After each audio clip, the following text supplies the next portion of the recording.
What's up, friends? Welcome to SPDM TV. My name is Mike, part of the SPDM crew, and I watch a lot of TV. We talk about various TV topics, reviews, and general appreciation of TV past and new. You can follow me on Instagram, Threads, Serialized, and Blue Sky at MLHilty2452 to see what all I'm watching.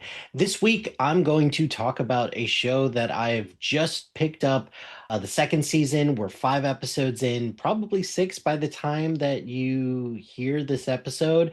That's the show Paradise, which is on Hulu slash Disney Plus, I suppose.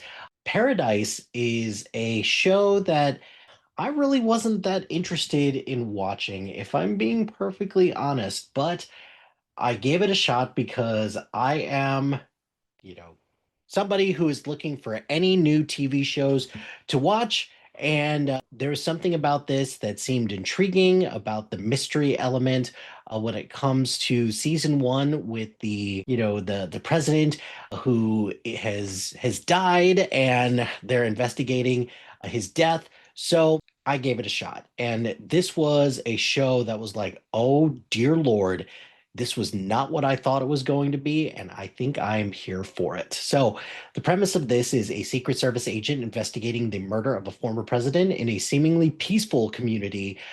This was created by Dan Fogelman, who has also been responsible for ushering into our lives such shows as This Is Us and, well, mainly This Is Us. He was also an executive producer on such shows as Only Murders in the Building, Gallivant, and a bunch of other things as well. But Paradise stars Sterling K. Brown, Julianne Nicholson, James Marsden in the first season, Chris Marshall, and Matt Malloy, among others. So season 1 tells or season let's start with season 2 actually. Season 2 starts off with a story about a random character that we had never met, which is Annie, who is played by Shailene Woodley, who, look, I like a lot of the stuff that Shailene Woodley has put out. I think she is a phenomenal actress, and I think she has kind of converted to being on more television shows as opposed to movies. She was going to be the next hot thing when she was in The Descendant. Like, the first thing I had seen her in was The Descendants, then she was in The Spectacular Now, then she was in Divergent and The Fault in Our Stars, and then she kind of dropped off a little bit after reasons, I guess. I don't know, but then she's kind of had a second coming on TV. She was amazing in Big Little Lies. She was also in Three Women as well. So lots of great stuff from Shailene Woodley, and we follow her as a survivor who is hiding out in Graceland in Memphis, and we kind of see a different side of what's going on in Paradise because this is telling the story of what happens on the surface. In one particular community in one particular part of the United States, knowing full well that this is a global catastrophe that has happened.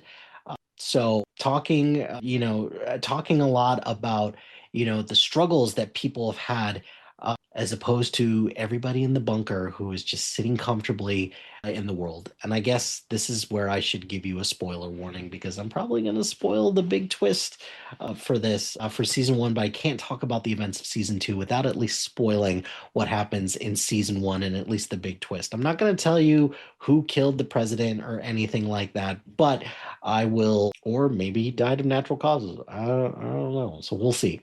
But the story of Annie as a character is a fascinating one to look at because it tells the story of what happens when hope is crushed, absolutely crushed by the world around her and everything that's going on. So she has spent so much of her time alone in this mansion, which I find unbelievable that more people wouldn't look at this mansion and be like, "Oh, this place has plenty of things that I need that would be, a great place to hide out in the event of a global catastrophe." So, but then when she does encounter people again, she's very skeptical of them. She's very mistrusting, and she also meets a guy named Link.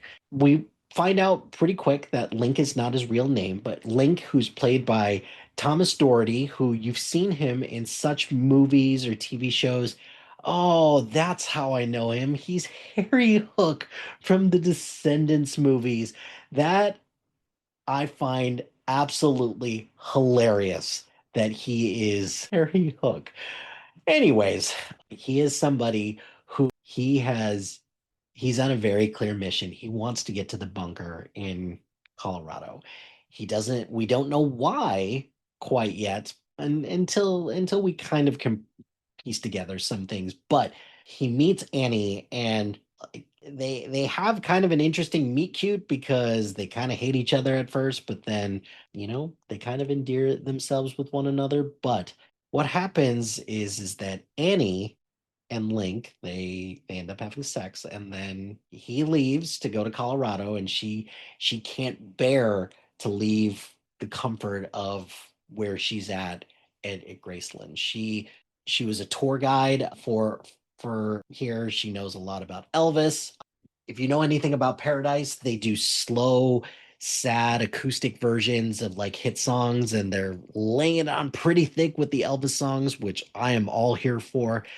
But we later find out that Annie is pregnant, and that is a fascinating look at what's going on in the world, and kind of just everything, the as bleak as everything can be, the hope that having a child can bring is definitely pretty high up there. So I enjoyed everything that is going on with Annie as a character.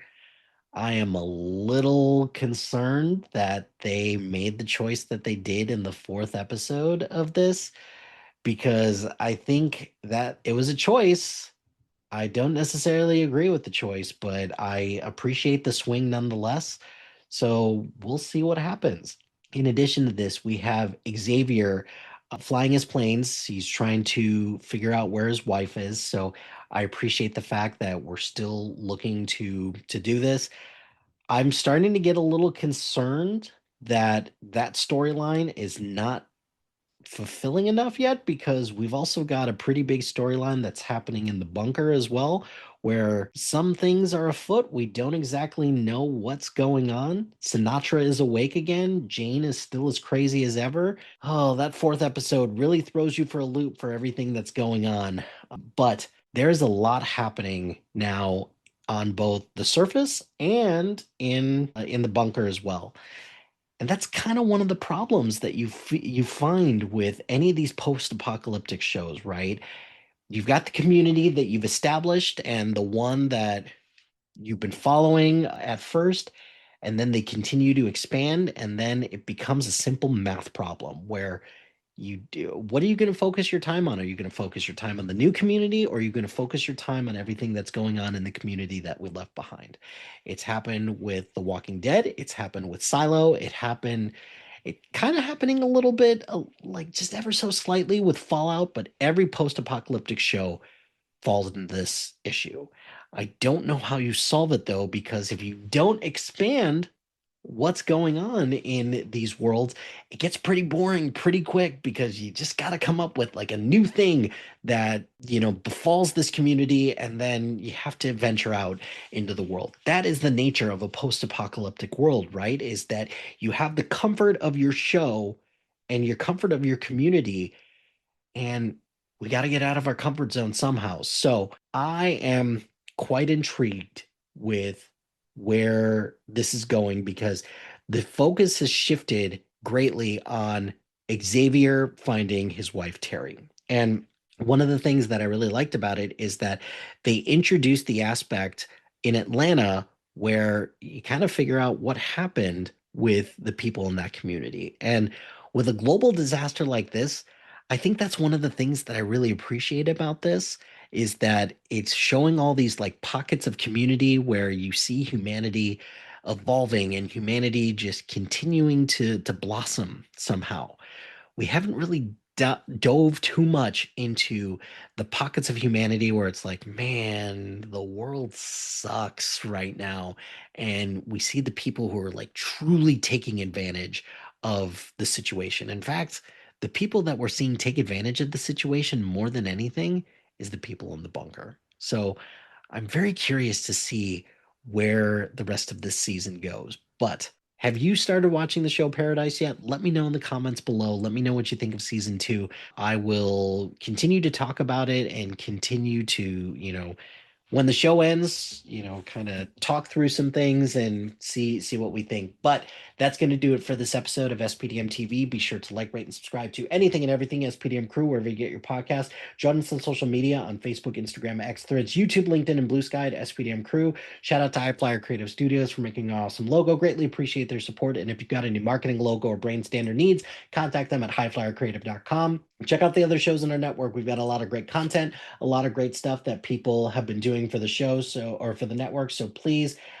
check out the other shows on the SPDM Crew Podcasting Network. And finally, if you've got a podcast idea or you're interested in being part of the SPDM Crew as a guest or collaborating, email us at spdmcrew@gmail.com. Until next time, happy watching, friends.